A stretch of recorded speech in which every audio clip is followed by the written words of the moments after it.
Good evening and welcome to United Insurance's Line and Length. I'm your host, Andrew Seeley. To all our viewers on Seeing TV in North America and on Sportsmax in the Caribbean, welcome to tonight's show. No finals for the West Indies in the World T20 in Bangladesh, but a good performance nevertheless. Carlisle Best and Hendy Wallace will be in the studio tonight to discuss the performances of the team. And we'll also hear from Kemar Roach, who is getting ready for New Zealand 2014. All that and more tonight on United Insurance's Line and Length.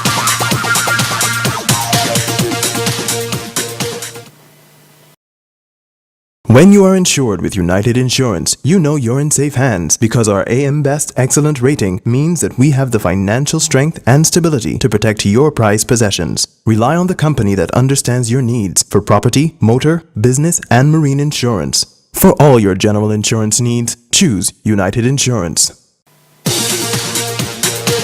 Welcome back to United Insurance's Line and Length, and joining me in the studio, former West Indies opening batsman Carlisle Best and cricket analyst Hendy Wallace. Gentlemen, an unfortunate decision. West Indies out Duckworth Lewis, but there was rain and hailstones and thunder and lightning, Carlisle. Unbelievable. It was unimaginable. You couldn't imagine that something like this would happen at this stage. Unbelievable, Hendy. It was a bit of an anticlimax, one would have to say, and what really was shaping up to be a very interesting game. Truth be told, Sri Lanka was slightly ahead, but from what we've seen from Darren Sammy throughout this season, throughout this tournament, you know, you were sort of sitting there with anticipation. Yeah, and I'm sure that Sammy, even though you could see on his face that he was a bit nervous, perhaps for the first time because of how crucial this game was, I think he would have relished the opportunity chasing 80 plus in 7 overs. Well, you prefer to lose on the field of play, and I don't think we played very smart cricket when we were batting in the innings, and I thought that we really put ourselves under too much pressure, and I can imagine what the team talk must be like, you know, when you do a review on that particular bit of batting display. But I thought we really could have done a little bit better in the middle overs. Let's look, Carlisle, go back to the top. The Sri Lankans won the toss and decided to bat, obviously backing themselves to get at least 160. And for the first time, we saw Badre and Santoki being attacked initially. Sri Lankans obviously came with their plan. Yeah, yes, indeed. I thought they batted very, very well, especially in the first 3 overs. There was 730 odd. But again, the West Indies were able to come back into the game, and that was really encouraging to see. The spinners, Badri in particular, not being daunted by the onslaught up front. He was able to get back into the game. But again, Sri Lanka is good enough a team. That's why they're ranked number 2 in the world, behind India. And the ratings, you know, and you probably won't want to talk a lot about the ratings, but the ratings are accurate. They're based on results. On results, right. on numbers. And you can't disprove numbers. 160 is a par score. I thought they did extremely well to get to there. It didn't look as though they were going to get there with 2 overs left. The score was just about 120 odd. And they were able to get another 29 or so in the last 2. That was phenomenal, and you got to give them credit for that. So that challenging score was always going to be problematic for West Indies, because I believe that chasing, we are all not very good. In fact, the statistics show that we are some 56% of the times we lose chasing 150. Unlike the previous game where we were 80 odd for 5 and we were to make 169. Tremendous. I love that. I would have preferred to see the West Indies back first. I believe that there's not a lot of resilience or recovery strategies where we are chasing, and I think that's my biggest problem. Hendy, of course, if we look at it, as Carlisle mentioned, interesting point there, Carlisle, and I'm not disputing the statistics, don't think so at all. The point being, also, I think we had a problem in that Sammy obviously not backing himself to bowl, and with the injury to Dwayne Bravo, it sort of shortened the bowling, and it provided a problem, because we saw Russell bowl in the 20th over. Perhaps not the ideal situation. Well, this is where it was an unknown for the West Indies, and we speak about Sri Lanka. I think their strategy would have been to target those 4 extra overs that would normally come from the likes of maybe someone like a Darren Bravo. So it put that pressure on Sammy then to maybe go to Russell a bit more than he needed to. He tried a few, as you saw Chris Gale having a bowl as well. So he would have had his 16 overs set up with his main 4, and maybe look to fiddle the other 4 with about 2 or 3 or 4 bowlers. And it didn't quite work out. And although Russell has shown the capacity and the skill level to bowl those Yorkers at the end when the pressure was on. He just didn't quite hit the target often enough, and someone like an Angelo Matthews really cashed in on it. Carlisle, do you agree that we were a bowler short, given that, as mentioned earlier, neither Bravo unable to bowl and Sammy not backing himself? Yeah, unfortunate, and these things do in fact happen. The fact of the matter though is that in T20 cricket, that's the way teams are going to finish, batting. And Angelo Matthews was unsung. He really batted superbly. My difficulty was not allowing Narang to bowl 18 and 20 or 17 and 19 at the dead. And that there was a room for error in the 16th and 18th over, which Narang bowled. You didn't need that pressure at that time, because it wasn't necessary to get a wicket at that time, because Angelo Matthews had just come in, so he wasn't really going as yet. He came into his own, as you see, in the 19th and 20th over. But do you think, Carla, and had to have been bowling at Narang, in my view. But do you think that Sammy gambled on the idea of Narang getting a couple of wickets in the 16th and 18th, and therefore if Russell had to bowl the 20th, then the lesser batsman would have been at the crease? Wrong strategy. Throughout the tournament, nobody has gone after Narang. No, so the evidence is there. They have not gone after him, so you're not going to get wickets. The strategy has been always to play him out.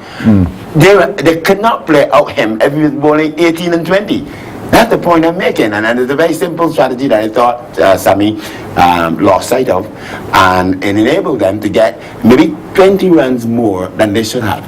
And psychologically, Henry, those 20 runs, when you go to bat, given the fact that Chris Gayle was injured, obviously a total change in disposition of the team. You often hear about momentum as well. So when you pick up those sort of runs at the end of the innings, the batting team comes out on the field with that momentum, and it gives them an absolute lift as well. So you really needed then the West Indian opening pair to more or less replicate that, to more or less seize the initiative and try to counter that momentum that the Sri Lankans would have come with. And they almost got it right, that first over ball to Dwayne Smith. But then after that, it was sort of all sporadic. There was comments from the international commentators, Carlisle, that Dwayne Smith appeared to be under pressure because of Gale's difficulty with running between the wickets. Yeah, that could be true. As an opening batsman, take us through that. Throughout the series, opening batsmen as a pair, a pair that gels together. You take it the slap for the other.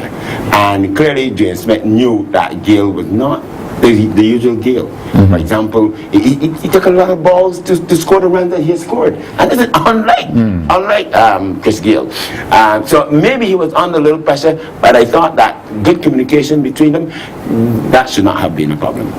Okay, well, you're hearing from Carlisle Best and Hendy Wallace. We're talking about the World T20. When we come back, we're going to look at what the West Indies achieved in the tournament, and as we go forward, what will that do for them 2014?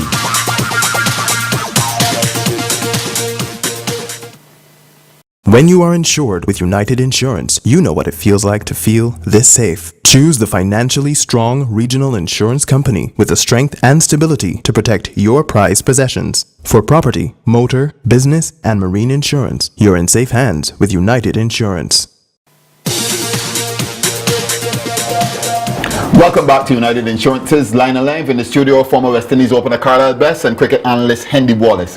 Gentlemen, and I'll start with you first, Hendy. The World T20 is over for us now, 2014. Certainly, having been in the zone of death, as they called it, with Australia, India, and Pakistan, there were not a whole lot of persons in the region that expected that. We certainly hoped that the West Indies would get past the zonal round and get into the semi-finals. But there were not many that expected us to do it and do it so effectively. So clearly, our performance was pretty good. Your thoughts? I actually expected us to do well. It was a very difficult tournament, but I felt the combination we had, with our bowling department in particular, I felt was good enough that we could have done well, because I felt bowling was going to play an important part in this tournament. So maybe people in the region didn't hold up much hope for the West Indies when they looked at the zone, but people outside the West Indies really felt that West Indies were a very strong unit in this T20 format. So I still believe that the unit we had was as good as any. we probably faltered in this last game because of a few injuries that went against us. But I was fairly confident that we would do well, and I was very proud of the way we played in this tournament. Carla, your thoughts? The overall, before we start to look at going forward, the overall performance of the team as selected.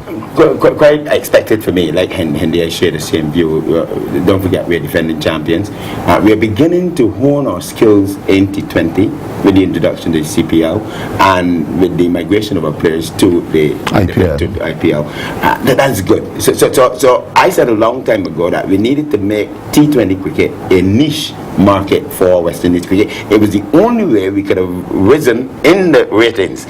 but generally speaking, I don't go too far away from the ratings. The only team that was out of the ratings was Pakistan in the semi-finals, and you got to appreciate that they were spot on. Maybe despite us being defending champions, we are still not rated higher than number 5.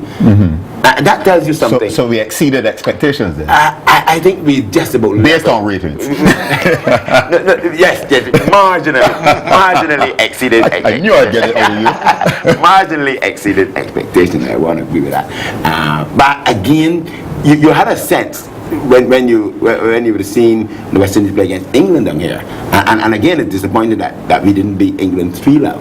Had to beat England 3-0. Then we would have gone into the top 4 at that stage. At 3-0, yeah. So I think that we did, in my view, marginally above expectation. But a lot of people in Barbados, especially at the short corner, my good friend Alvin, if he's listening, would say that West Indies had one of the strongest batting, longest and more powerfulest batting lineup. And Carla, I'm going to use the new word. We had a lot of finishers. We had a lot of finishers. But again, finishing has to be taken in context, whether you're batting first or batting last. And I think that we've now got to learn how to finish when we're batting last. Sammy and Bravo finished beautifully. We were batting first. We now have to construct and design programs. And so that's the second phase now. The second phase is finishing now both batting first and batting last. Hendy, you understand the concept? Yeah, I would disagree slightly, because I think that unless he's looking at broadening the personnel, because I thought we did well against England in the chasing. It just seemed like 2 people were probably at the forefront when we were chasing Sammy and Bravo. But we did it against England down here, and in the series, that match against Australia, it was as perfect as you could want it. So I think that they have the ability, whether you look at maybe having more personnel, because I always felt you had those 4 players in particular as finishers: Ramdin, Russell, along with Bravo and Sammy. Now, if you say, well, we need to see more of Ramdin and Russell, yes, but I'm quite satisfied with what I've seen from Darren Sammy. Has gone beyond all expectations as far as I'm concerned, whether we're batting first or batting second, in my view. But Carla disagrees, and he's gonna speak on it now. Finishing, we in the last game against England, for example, we were challenged to win the game. Yes. And the same mighty Sammy was at the crease. And quite honestly, I felt comfortable. I sent a sense of confidence that, look, Sammy is capable of delivering. He's done it before. And he can do it again. The point is that we have not finished batting last often enough. And the records statistics are there to prove it. We need to practice winning the game, batting last, far more often than what I've seen. I always get a sense, and I said this throughout my discussions earlier, that I rather West Indies bat first, because our ability to recover batting last is almost zero. We collapse, we panic, we throw our wickets away, and even when we get so close, we still are likely to throw it away once we are batting first. Once there's a reasonable target, we struggle to get it. And no doubt the Sri Lankans knew that. But by the way, the toss was won by Sri Lanka. Exactly. They knew that our weakest game was batting last. And while I agree that there's a great deal of power and potential in finishing, we have not done so batting last often enough. to be given any great accreditation. Hendy, this is a great discussion, but I think we have to mention the Sherwin Campbell-led women's team that also got knocked out today, unfortunately playing the defending champions, and 140 runs as scored by Australia. I always thought there were 20 runs too many for the West Indies team, and as long as Stephanie Taylor and DeAndre Doughton didn't take it from the beginning to the end, we could have been in trouble. We were unfortunate as well. I always thought 140 was going to be too much. The women matches that I've watched, 140 always seemed like a fairly big total. The boundaries weren't too big in this particular game, and I felt we were unfortunate because we had such a great start. And at that stage, it didn't look like if the Australians were going to break that partnership, except with the route which it did, which was with the run-out route. And again, it was unfortunate with Stephanie Taylor trying to get back, and the bat just being airborne when the stumps were broken. And you felt that was an ideal platform. DeAndre Doughton came in and really played with some purpose as well. And again, unfortunate when she got out at the time when she got out. But credit to the Australians, the young captain Lanning. She made sure that she had her key fielder, because she actually stopped playing to make sure that the key fielder was in that position at drag. And either side it would have been probably a 6 or a 4, but it really sewed up the match for the Australians. But I think that the West Indies women can be very proud of the way they played in that fixture. I would not have expected them to run Australia as close as they did. Well, certainly, Carlisle, and what we have seen now, as you mentioned, the whole question of T20 cricket being the niche to take Caribbean cricket forward. The West Indies women's team has also proven themselves to be a major force. Unfortunately, lost to India, I think, in that final game, which would have allowed us, if we had won, to play South Africa, which obviously the weaker team, we would have gone to the finals. But it means that I think we have a nucleus of a men's team and also a nucleus now of a women's team. Yes, and we need to see perhaps a little more T20 cricket in the region.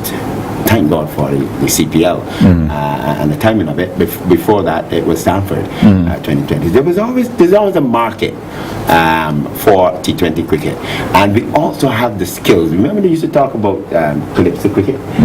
This is what T20 really is. That excitement, that bubbling, effervescent performance out there, where the adrenaline is going from early, and there's no time to rest. I think that's precisely what we need for a long time. That is our skill and that's our style, isn't it? Exactly. So we need to exploit it, and I would like to see very much that we design specific programs and tournaments to ensure that continues, and that there is a flood of T20 experiences for not only the present players, but more particularly for the on-the-go for players coming through in West Indies cricket. Interesting points there from Carlisle Best, and something certainly for us to look forward to discussing in the future. When we come back on United Insurance's Line and Length, for a man who we haven't seen on the cricket field for a little while, we're going to be having a chat with Kemar Roach.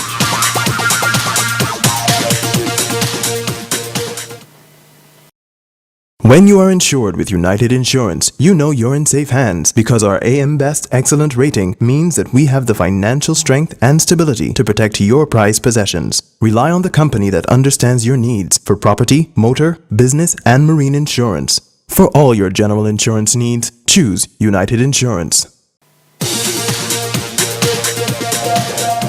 Welcome back to United Insurance's Line and Length, and joining us now at Kensington Oval in the gym is Kemar Roach. And Kemar, it's certainly good to see you here in the gym. Yeah, it's really good to be here, glad to be here and have an interview with you, Andrew.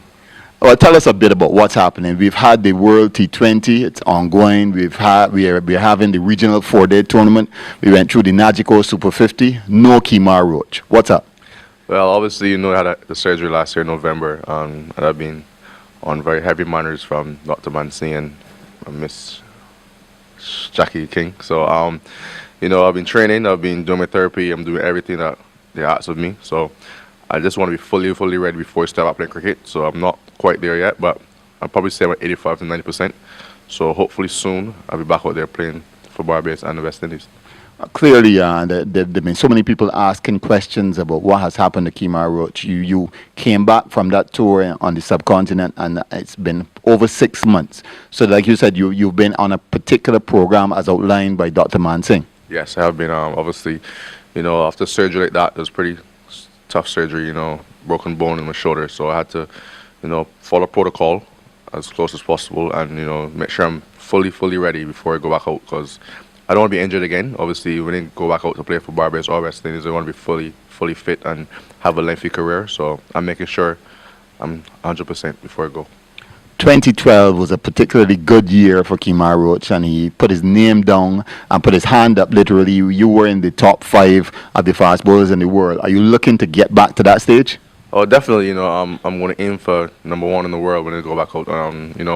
That's always my goal, to be in the top 5 or #1 in the world as a fast bowler in all formats. So I'm working hard in the gym every day. I'm doing some bowling with batsman from the BCA, and I'm getting back out there. So expect some good things from me when they come back out. In terms of the timing, I've heard from the chairman of selectors, Hendy Wallace, it is possible that you may play at least 1 game for Barbados in the regional season. Is that still on? I can say it is still on. It's still in working progress, but I'm not quite sure. But I would love to. I love to represent my country, Barbados, and also West Indies, the region. So I'm working hard. I said every day in the gym, in the nets with batsman Drake. So I'm very close to being ready very soon. So I give myself probably 2 to 3 more weeks, if not much. Failing that, obviously, New Zealand come to the Caribbean in June for yet another test series. We seem to have been playing New Zealand fairly often. You probably know those players very, very well by now. You're certainly targeting that as your first major assignment post the injury. Yes, definitely. Once selected by the West Cricket Board, obviously I'll be out there giving it 100%. Being fully fit and fully ready to perform for the West Indies. So, yeah, the June New Zealand series is definitely my first major assignment I'm aiming towards. No IPL for Kemar Roach this year, but will you be involved in the Caribbean Premier League? I'm definitely going to be trying to get involved in Caribbean Premier League and put myself in the auction. Hopefully I'm bought by some franchise. So, I'm just have to get out there, show the franchise that I'm fit and ready. I'm bowling again, so that they can invest in me. So, I'm going to be fully ready. I say in the next 2-3 weeks most. Are you missing playing? You've been watching television, watching the World T20. It's certainly exciting. Kemar Roach wishes that he was in Bangladesh. Oh, definitely. I love to be a part of a winning West Indies side. It's a really good feeling with the guys there. But I have no worries. They'll win it hands down. There's nothing to worry about. So the guys are in good form, and I wish them the best of luck in the semi-finals and the finals. All right, Kemar, you're going to go to do some exercises now. We're going to take in some of that exercises. Yeah, no problem.